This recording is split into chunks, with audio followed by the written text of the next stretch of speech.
সাকিব আল হাসান, তামিম ইকবাল, মুশফিকুর রহিম, মাহমুদুল্লাহ রিয়াদ কিংবা মাশরাফি বিন মুর্তজা, বাংলাদেশের ক্রিকেটের বিগ ফাইভ থাকা অবস্থায় যা বাংলাদেশ শ্রীলঙ্কার বিপক্ষে করতে পারেনি সেই কাজটাই করে দেখালো লিটন কুমার দাসের নেতৃত্বাধীন ইয়াং বাংলাদেশ টিম। প্রথমবারের মতো শ্রীলঙ্কার বিপক্ষে টি-20 সিরিজ জিতেছে টাইগাররা, এবং সেটা শ্রীলঙ্কার মাটিতে। সো এটা চারটিখানি কথা আসলে না, এবং নিশ্চিতভাবেই নেতৃত্ব দিয়েছেন লিটন কুমার দাস, কারণ দ্বিতীয় টি-20 ম্যাচে তার যে 76 রানের ইনিংসটা ছিল, ওই ইনিংসের কারণে বাংলাদেশ সিরিজের সমতা ফেরা, এবং তৃতীয় ম্যাচে বাংলাদেশ আসলে ওভারঅল দুর্দান্ত পারফর্ম করেছে। আমরা যদি বোলিং দিয়ে শুরু করি, প্রথমে ব্যাট করেছে শ্রীলঙ্কা। সেই জায়গাটাতে প্লেইং ইলেভেনে দুটো পরিবর্তন ছিল। একটা পরিবর্তন ছিল মেহেদী হাসান মিরাজের পরিবর্তে শেখ মাহাদিকে এই ম্যাচে খেলানো হয়েছে, এবং তানজিম হাসান সাকিব তিনি ঢুকেছিলেন মোহাম্মদ সাইফুদ্দিনের জায়গাতে।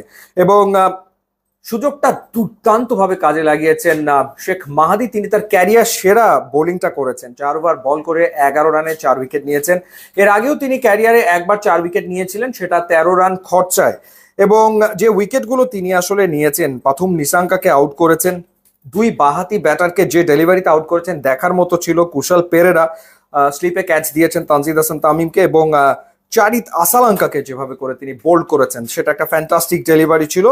তো তার যে পারফরমেন্স, সেই পারফরমেন্সের কারণে মূলত পাওয়ার প্লেতে শ্রীলঙ্কা ভেঙে পড়ে। শ্রীলঙ্কা পাওয়ার প্লেতে মাত্র 6 ওভারে 40 রান তোলে 3 উইকেট হারিয়ে। যদিও প্রথম ওভারে শরীফ কিন্তু এক্সপেন্সিভ ছিলেন, 14 রান দিয়েছেন প্রথম ওভারে শরীফ, এবং শেষ ওভারেও শরীফ 22 রান দিয়েছেন। এবং ইন্টারেস্টিং ব্যাপার হচ্ছে যে 132 করেছে শ্রীলঙ্কা, তার ভেতরে 50 রানই শরীফ দিয়েছেন 4 ওভারে। তার ইকোনমির 12.50, যেখানে অন্যরা কিন্তু ভালো বল করেছেন। মুস্তাফিজের কথা আলাদা করে একটু না বললেই নয়, 4 ওভারে 17 রান খরচায় একটা উইকেট তিনি নিয়েছেন। এবং শামীম হোসেন পাটোয়ারি টুকটাক কিন্তু বোলিংয়ে তিনি অবদান রাখছেন, এই দিনও তিনি একটা উইকেট নিয়েছেন 2 ওভার বল করে 10 রান খরচায়। সো একদিকে বোলিং এ ক্যারিয়ার সেরা পারফরমেন্স ছিল শেখ মাহাদির, এবং আর একদিকে ক্যারিয়ার সেরা ইনিংস খেলেছেন ব্যাটিং এ তানজিদ হাসান তামিম, এবং তিনি 47 বলে 73 রানের একটা ইনিংস খেলেছেন, যেখানে 6টা ছক্কা তিনি মেরেছেন এবং একটা 4 হাঁকিয়েছেন।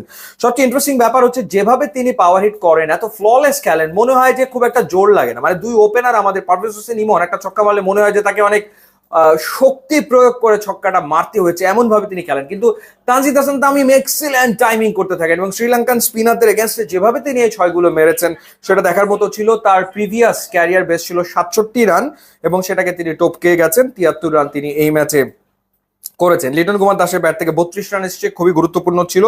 এবং লিটন এবং তানজিদ তামিম মিলে 74 রানের তারা একটা জুটি গড়েছেন, সেখানে বাংলাদেশ আসলে ম্যাচ জিতে যায়। অথচ শুরুতে কিন্তু পারভেজ হোসেন ইমন আউট হয়ে গিয়েছিল। বাকি কাজটা করেছেন তাওহিদ হৃদয়, 25 বলে 27 রান তিনি করেছেন, যার কারণে বাংলাদেশ এই ম্যাচটা জিতেছে এবং একই সাথে সিরিজটা জিতেছে। সাকিব আল হাসান প্রথম আলোকে দেয়া সাক্ষাৎকারে একটা কথা বলেছেন, কথাটা হচ্ছে যে 1 বছরের ভেতরে বাংলাদেশ কিন্তু খুব ভালো দল হয়ে উঠবে, সময় দিতে হবে।